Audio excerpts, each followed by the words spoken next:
Hi chaps. Hey, well, a new project for me. Lomax 224, which I recently purchased on eBay for not a lot of money. One of the cheaper ones, to be fair. Needs a bit of work here and there, but it runs. It runs okay actually. Runs fine.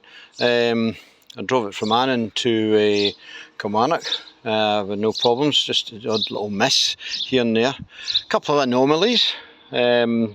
And some things to kind of sort out.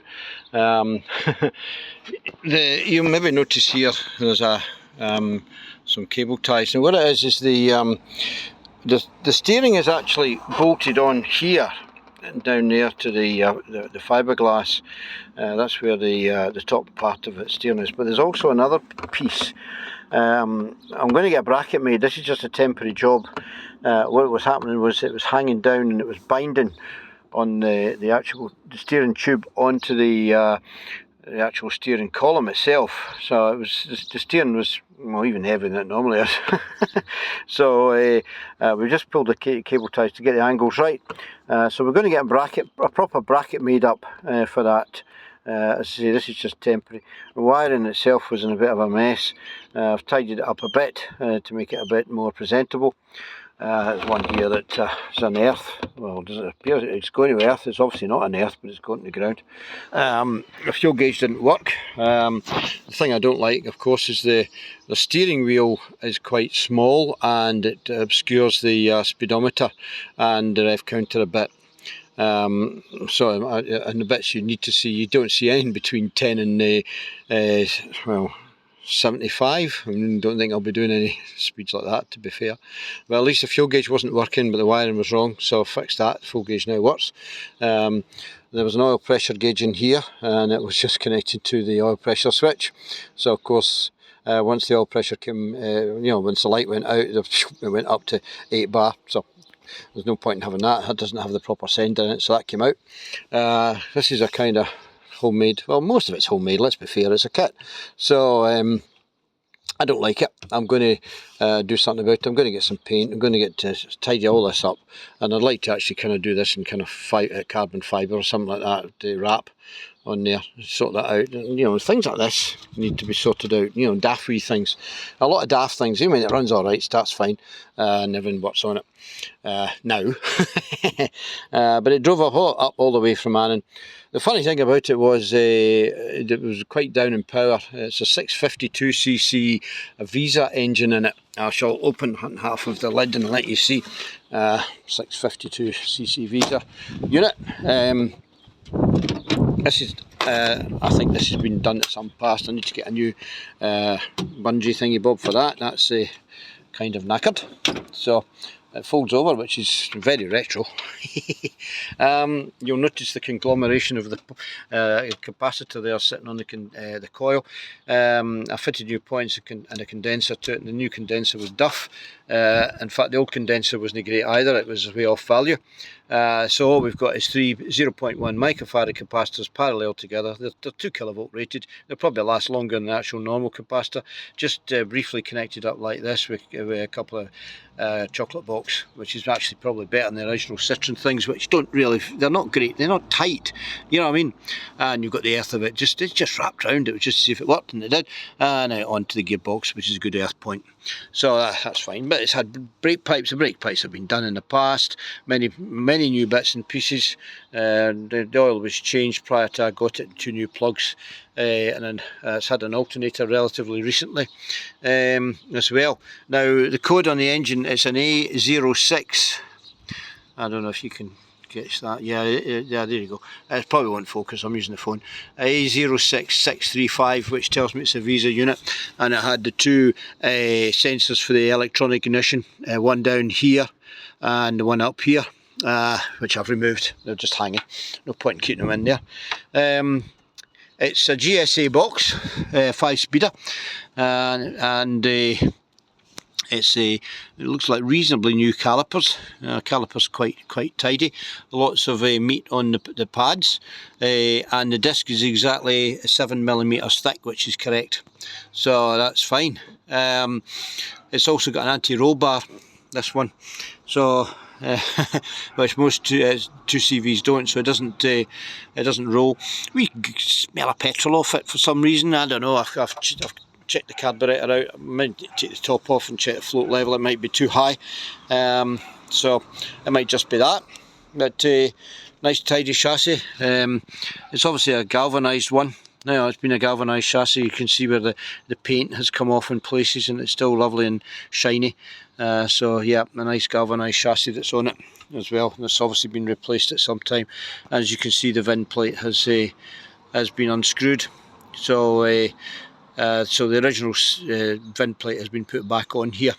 The donor car was an 83 2CV, and I've got all the paperwork for the car. I've got all the paperwork for the handbook, etc., and lots and lots of stuff about the actual kit itself and so forth. I wouldn't say it's the best job, but it's not the worst I've come across. You see some of these Lomaxes, they're very nice, I have to say, indeed. But I don't like this bonnet. I don't think the bonnet's, certainly don't think the bonnet is original. Let me just put the thing back in, the spring back on, tighten it back up. It's got a wee dent, and it's a wee dent there. And as you can see, the actual bonnet itself is quite badly pitted, by just corrosion. And this side I haven't done. I've gone over this side with Solvo. This side I haven't. You can see the difference, I hope. Yeah, this is actually, it doesn't look quite as bad. It's got the white corrosion you get with aluminium, and of course this one's got all the pit marks. So I think we might be able to do something with it. I think the plan with it would be to rub it all down, obviously key it up, and put some spray it up. Obviously it needs some kind of barrier coat before we start doing that. And wee chips here and there. There's a wee chip down here. You know, let's be fair, it's actually not bad at all, considering how little I paid for it. You know, I got roughly, it was roughly half the price of what they would normally be. You know, but it didn't pull very well coming up the road. Loads of exhaust leaks on it. Timing was out. Points weren't great. The valve clearances were wild. Although they looked all right. But what I've discovered with these is the push rods get gummed up at the ends. And it gives you this clattery tappet sound, and even though it's on your feelers it seems to be correct, it's still rattling away. But if you spin them around you can feel it's all sticky. So if you clean the ends, put it all back together, re-gap it, it's nice and quiet. I've only done the one side actually, because one side was worse than the other as well. So you see there's a wee kind of mark there on the fiberglass. A couple of wee scuff marks here and there, which you'd expect, you know what I mean. But it's great fun. It goes nice. It does. A single exhaust, unfortunately, and you'll notice that what's happened with this exhaust is all the baffling's knackered in it, and I put some of that wire, stainless steel wire in it, which really cut down a lot of the noise. But in actual fact, it made the car go much better. Yeah, so it's it just shows you what it really needs. But there we go. I've just got the cover on. It's been raining. I don't have anywhere else to put it at the moment. I'll get put away for the winter. We'll see if we can start it up. Let's see if I've got the keys in my pocket. Yeah, I have. It's a bit of a palaver getting into it. Can we do use it to losing a couple of ounces of weight to get in and out? So, but you just go in like this, and you can. It's different. It's much more difficult to get out. But there we go. Anyway, don't think the petrol gauge is very accurate. I've come up all the way from Annan to Kilmarnock, and it's still reading full. So I don't know whether these gauges run on a 5-volt supply. They might do. If that's the case, we'll just need to make up a stabiliser for it using a 7805 or something like that. But there we go. We'll start it up. We're out of gear. It's 5-speed. It's on the floor. Normally they're the push-pull type 2CV box. So as I say, this is all at the GSA. Anyway, see how it starts. Sometimes we'll have a wee noise for the starter. The starter needs to come out and get sorted up, but we'll give it a go. Fan belts slipping a wee bit. Need a fan belt. It's actually pretty warm.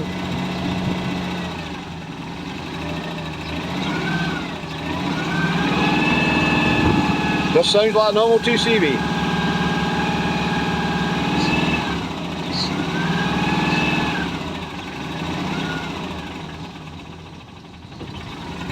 This engine's cold, so give it a tiny bit of choked tidal. There we go. fast. But yeah, it's fine, it runs okay, clutch is good, the brakes work, and so on and so forth. It doesn't require an MOT, it's an 83, it's over 40 years old, so it's basically a historic vehicle.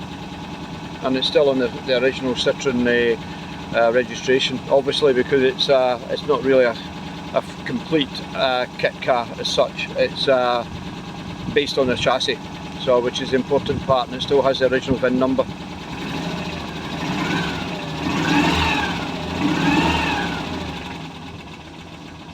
So there we go. So this is the first instalment of this restoration, or whatever you want to call it. But I have had a bit of fun in it. I've done about 108 miles in it. Yeah, 108 miles I've done in it. So that's not bad. So that's why I'm thinking the gauge is not right. It should probably be a 5-volt supply. So I need to find out actually on the GSA if it's a regulated gauge as well. On the sender's reading 103 ohms, and I thought the gauge would have started to drop a bit. So yeah, I'm pretty sure it is a 5-volt line it runs on. What I need to do is probably just take the gauge back out and put it on a variable supply and see what it actually reads at 5 volts. If it reads full scale deflection at 5 volts, yeah, it's a 5-volt gauge. If it needs the 12 volts before you get the full scale deflection, well, yes, it is. We've only used a teaspoonful of petrol coming doing 108 miles, which I somehow doubt. Anyway, there you go. First video on this. Thought you'd like to see it. We'll get some more videos. We'll get the rest of the cover off it, and we'll do a proper video of it. I'm going to get some of that green polish and go over it as well. I might tidy it up a wee bit as well, take away some of the scratch marks. So there we go. Okay, thanks guys for looking. New series of videos, a slightly different hobby, although we're still doing the rest of the stuff. But the vintage stuff, guys, I'm afraid to say is gone. I no longer do vintage. I have stopped doing it, and there'll be no further videos regarding vintage radio stuff at all. That's finished now. So it'll be amateur radio and probably the car. So I don't know, I might change the name of the YouTube channel. Not sure. But there we go. Thought you'd like to see this. Okay, take care everyone. Thanks for watching. Bye for now.